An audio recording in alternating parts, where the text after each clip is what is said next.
Hola, buenos días, buenas tardes, buenas noches. Hoy vamos a hablar de la memoria y el aprendizaje. Una amiga me preguntó, ¿es lo mismo memoria que el aprendizaje? Y caí en la cuenta de que los procesos psicológicos básicos no están muy bien explicados en las redes sociales, más allá de un abordaje de tomar apuntes de la carrera y poco más.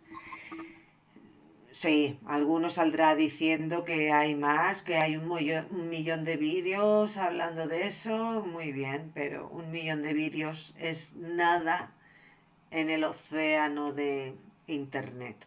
Así que comenzamos. La memoria. La memoria es un proceso psicológico básico que permite mantener actualizados los diferentes elementos de información mientras los integramos entre sí. A los elementos de información se les puede llamar representaciones que pueden provenir del aprendizaje o de la capacidad reactiva de tales representaciones. Eh, Hay diferentes sistemas de memoria y diferentes funciones de la memoria y diferentes estructuras del encéfalo de la memoria que se coordinan entre sí para dar respuesta cuando necesitamos evocar algún recuerdo. Una definición de memoria podría ser que es un proceso psicológico que sirve para codificar la información, almacenar la información en nuestro cerebro y recuperar dicha información cuando el individuo lo necesite. El valor de la memoria es que la información adquirida por el aprendizaje puede ser recuperada cuando hace falta, con mayor o menor dificultad. Y vamos a ver una serie de autores que son referentes en el estudio de la memoria.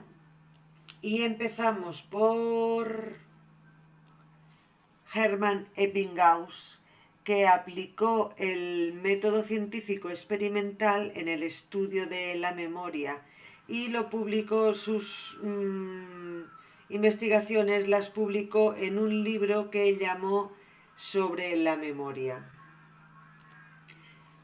Pasamos con Sir Frederick Bartlett, que él estuvo interesado en cómo la gente recuperaba los recuerdos y nos mostró cómo se reconstruye la memoria, cómo los elementos que previamente se han codificado.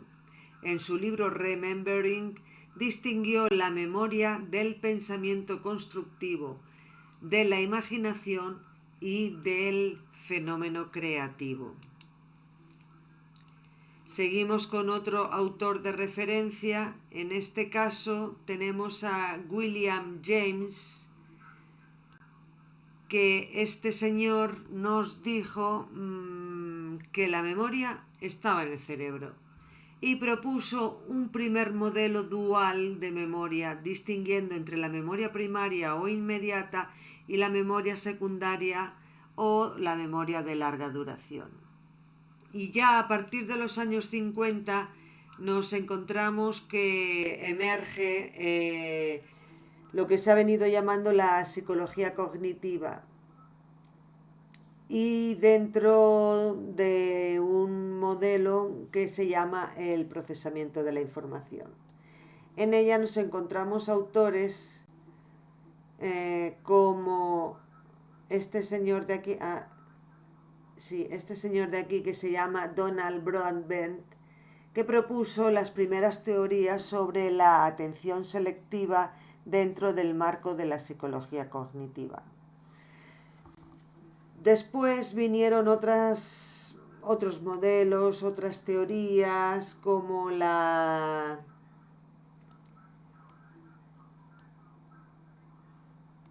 Craig y Lockhart, que propusieron la necesidad de estudiar los niveles de procesamiento de la información. Lo consideraban muy importante porque no es lo mismo retener un poquito a un nivel muy periférico, superficial, a retenerlo más profundo. Y de eso nos hablaron Craig y Lockhart. Después tuvimos a otro dúo de investigadores que se llamaron Shiffrin y Atkinson, y su modelo estructural de la memoria, que es el que más ha influido, porque es un modelo multialmacén y que indica que la memoria está formada por 3 almacenes diferentes que forman las estructuras del sistema de memoria. Estos almacenes son los registros sensoriales, el almacén de memoria a corto plazo y el almacén de memoria a largo plazo. Es muy importante este tipo de teoría.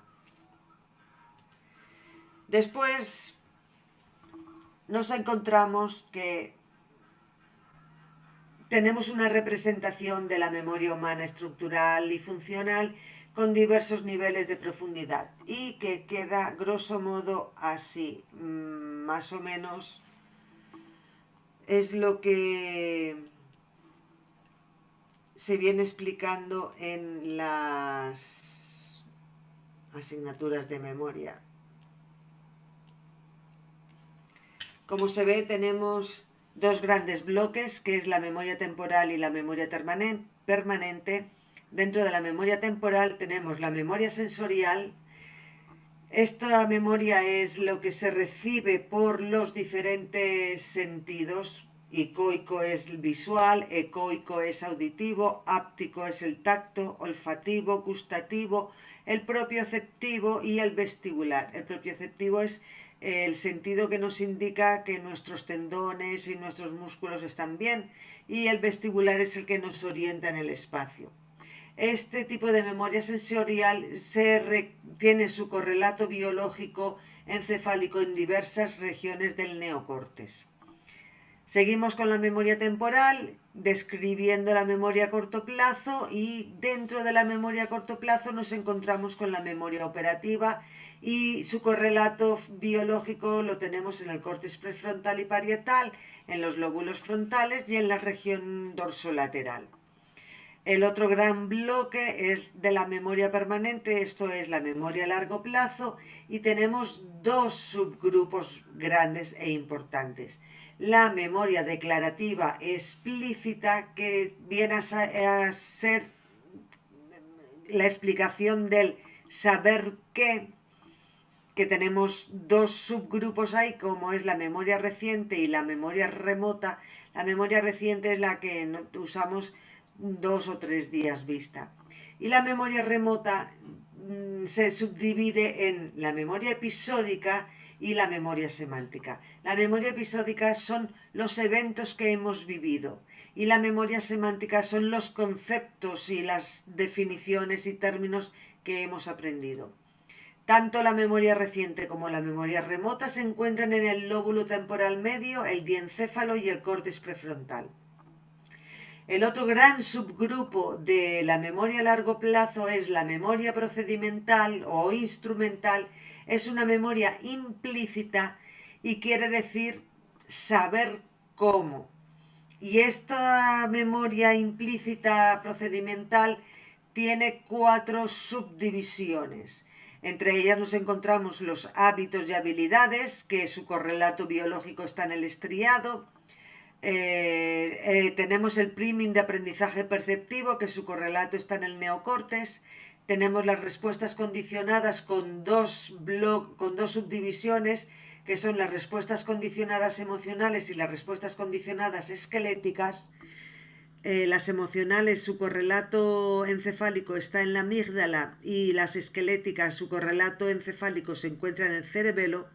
Y el aprendizaje no asociativo, que tiene su correlato en las vías reflejas. Con esta representación se pretende dar una aproximación a la descripción y la explicación de la memoria humana bajo el prisma conjunto de estructural y funcional, con la perspectiva de la psicología cognitiva dentro del modelo procesamiento de la información. Bien, el aprendizaje entendemos por aprendizaje es el estudio que se enmarca dentro de las ciencias del comportamiento, y la psicología del aprendizaje es una disciplina científica que trata de explicar las causas de la conducta y más específicamente las causas de los cambios de la conducta. Entendemos por aprendizaje cualquier cambio duradero en el repertorio conductual de un organismo que tiene lugar como resultado de la experiencia con los acontecimientos ambientales. Interesa, por tanto, la adquisición, el mantenimiento y los cambios relativamente permanentes en la conducta, incluyendo en conducta acciones encubiertas como el pensamiento o los sentimientos. Algunas conductas son innatas, pues como los reflejos, aunque la mayoría de conductas son adquiridas o aprendidas mediante la práctica. Los cambios a corto plazo no son considerados aprendizaje, ni los cambios debido al desarrollo o al envejecimiento. Se produce aprendizaje cuando los cambios son causados por la experiencia. El aprendizaje es el medio que permite adquirir habilidades, conocimientos, valores, actitudes y reacciones emocionales. Es fundamental conocer los factores que influyen en el aprendizaje, los principios y los procesos que subyacen a él, las teorías. En cuestiones como la educación o el tratamiento de personas enfermas o con algún tipo de trastornos, porque para que el proceso de aprendizaje se produzca, el ambiente es esencial, en especial la forma como se representan o cómo se presentan los estímulos, como también la forma como son reforzadas las respuestas. El aprendizaje tiene una función adaptativa que posibilita la modificación de pautas de comportamiento en función de las demandas del entorno. Los cambios en la conducta consecuencia del aprendizaje se deben a la relación del organismo con los estímulos ambientales.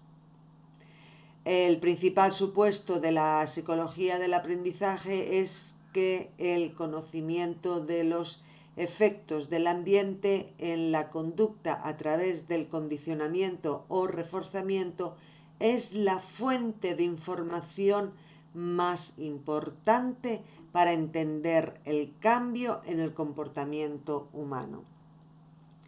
Y también tenemos una serie de autores de referencia que pusieron sus teorías, sus explicaciones, sus descripciones con muchísimo fundamento, y de hecho seguimos estudiándolos hoy en día. En primer lugar tenemos a Ivan Pavlov, que descubrió y explicó que el condicionamiento clásico o el estudio del reflejo condicional. El condicionamiento clásico o pavloviano es el tipo de aprendizaje asociativo más básico, en el que un organismo responde a un estímulo ambiental, un estímulo originalmente neutro, con una respuesta automática o refleja. Pavlov ganó el Premio Nobel de Fisiología o Medicina en 1904 en reconocimiento a su trabajo sobre la fisiología de la digestión, a través del cual el conocimiento sobre aspectos vitales del tema se ha transformado y ampliado. Sus aportes a la fisiología del aparato digestivo y el descubrimiento de los reflejos condicionados, a los que en investigaciones posteriores se atribuía las bases fisiológicas de la conducta, y daría pie a la teoría de los reflejos condicionados.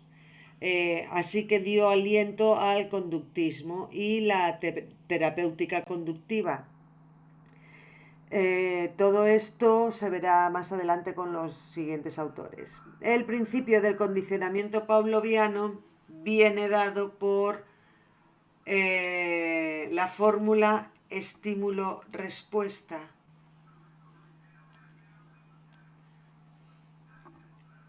Y dicha fórmula constituyó la piedra angular de la psicología científica del siglo XX y encierra en sí misma un principio explicativo fundamental que incluye la conducta global de los animales situados en los tramos inferiores de la escala evolutiva y parte de la conducta más vital de los animales superiores, incluido el hombre. Es muy importante tener en cuenta esta fórmula estímulo-respuesta porque de ahí derivan otra serie de teorías que vamos a ir viendo a lo largo de esta charla. Porque otros autores, en base a esto de estímulos y respuestas, empezaron a explicar otro tipo de conductas y otro tipo de manifestaciones humanas que tenemos. Entre estos autores nos encontramos con este señor de aquí, que se llama Edward Thorndike. Aquí lo tenemos. Sus investigaciones se basaron en el estudio del comportamiento en animales y la utilización de herramientas como la caja rompecabezas o la caja problema, en la que el animal debía accionar un mecanismo para poder salir de ella. Además de esta caja, también ideó recorridos a modo de laberintos donde había una habitación con comida. El resultado de sus estudios fue la elaboración de la teoría del aprendizaje por ensayo y error. Según Thorndike, el proceso de aprendizaje se puede reducir a varias leyes. La primera ley, la ley del ejercicio, según la cual la práctica fortalece las conexiones y el desuso de la práctica las debilita. La segunda ley de la facilitación, que sirve para explicar los efectos de la recompensa. La buena predisposición facilita la adquisición de la respuesta, pues la conducta del impulso nervioso es placentera cuando la neurona está presta para la acción y displacentera cuando la neurona no lo está. La buena predisposición facilita la adquisición de la respuesta al convertir la práctica en algo satisfactorio y por tanto reforzante. Y la tercera ley más importante es la ley del efecto, donde detalla cómo el proceso de ensayo y error, si se produce una respuesta seguida por una satisfacción, la conexión se hace más fuerte y conduce a su aprendizaje. Por el contrario, si hay un refuerzo negativo, la conexión estímulo-respuesta se debilita y acaba desapareciendo. ¿Veis por lo que decía que es importante el tema de estímulo-respuesta? Porque a partir de ahí, esa fue los cimientos donde los demás autores, los demás referentes de la psicología de inicios del siglo XX, fue donde fundamentaron sus teorías.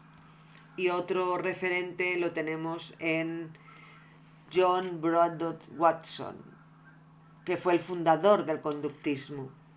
Su objeto de estudio era la conducta manifiesta, la utilización de los únicos datos objetivos existentes en el análisis psicológicos proporcionados por la conducta exterior. Rechazó tanto la noción de conciencia como el método introspectivo, ya que su aproximación funcionalista, objetiva y empírica del estudio de la conducta le llevó a suponer que la conducta se puede controlar. En 1914 descubrió la obra de Pavlov y la convirtió en uno de los pilares de su sistema psicológico. En la alocución presidencial ante la American Psychology Association en 1915, Watson insistió en que gran parte de la conducta de hombres y animales se explicaba por medio de los principios del condicionamiento pavloviano. Para Watson, la psicología era la ciencia objetiva que estudiaba el comportamiento de los organismos, y la psicología de Watson se basaba en el esquema estímulo-respuesta, este esquema que hemos visto antes. Ahí lo tenemos de nuevo. Pues consideraba que las respuestas eran contracciones musculares o secreciones glandulares. No hay instintos en el hombre según el conductismo, y las emociones son reflejos condicionados. Según Watson, las únicas emociones innatas son el miedo, la rabia y el amor. Seguimos con otros autores como Edward Tolman, que también fue un pilar importante en este avance de la teoría del aprendizaje, porque también supuso un pilar fundamental, porque Tolman crió selectivamente ratas por la capacidad de aprender los laberintos que construyó, y a pesar de que su principal enfoque de investigación involucraba instinto y propósito, estaba abierto a la idea de investigar las habilidades innatas de las ratas. El estudio de Tolman fue el primer experimento que examinó la base genética del aprendizaje del laberinto mediante la reproducción de distintos linajes de ratas seleccionadas por su desempeño en el laberinto. Y en su artículo de 1948 lo llamó Mapas cognitivos en ratas y hombres. Ahí Tolman introdujo el concepto de mapa cognitivo para explicar el comportamiento de las ratas en los laberintos.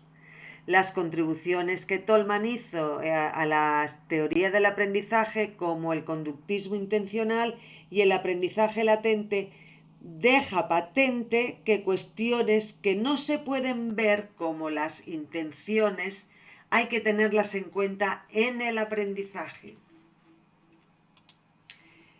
Y seguimos con otros autores. Ahora tendremos a Leonard Hull, que aquí lo tenemos, que abordó el aprendizaje desde una perspectiva mecanicista con el enfoque estímulo-respuesta como unidad de análisis. Consideró no solo los estímulos externos, voy a reponer aquí la estímulo-respuesta porque es que es importantísimo este concepto. Consideró no solo los estímulos externos, sino los estímulos internos, los cenestésicos o fisiológicos que acompañan a las reacciones ante las estimulaciones ambientales.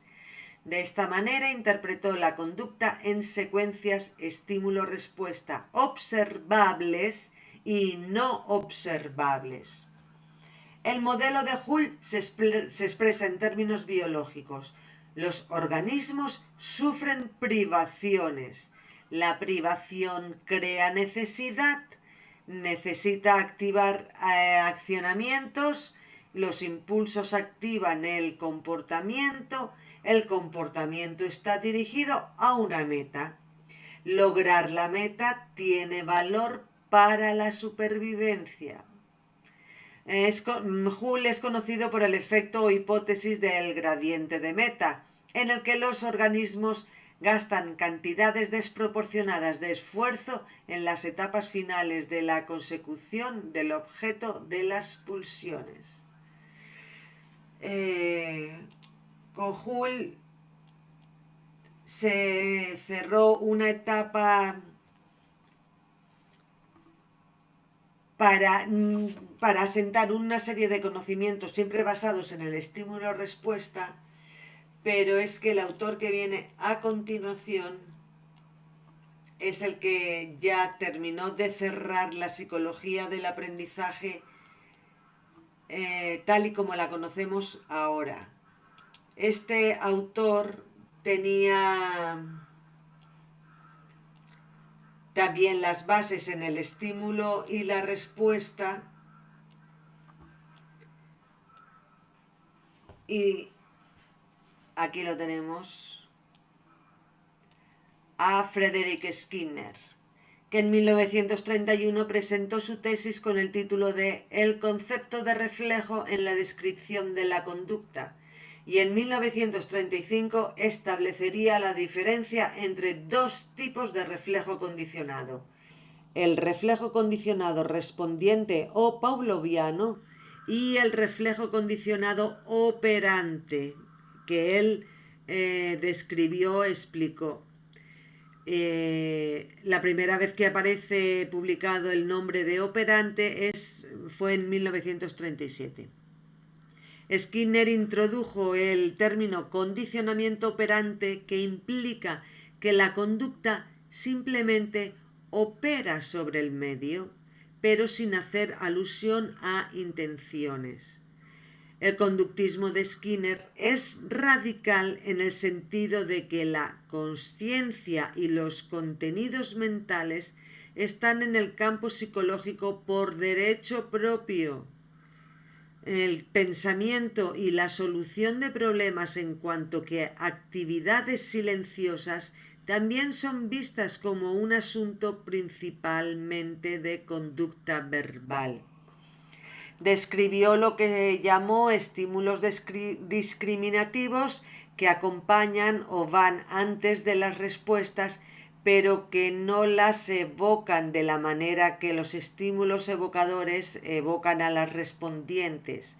Más bien, la presencia de un estímulo discriminativo incrementa la probabilidad de aquellas operantes que han sido reforzadas en el pasado en presencia de los mismos estímulos discriminativos. Así que Skinner indicó que el medio ambiente, la cotidianeidad en la que se encuentra el humano en su día a día, se divide en unidades que se llaman estímulos.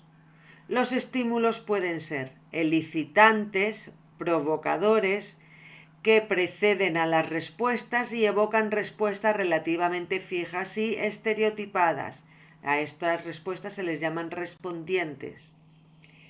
Los estímulos pueden ser reforzadores, que siguen a las respuestas e incrementan la probabilidad de que éstas vuelvan a ocurrir.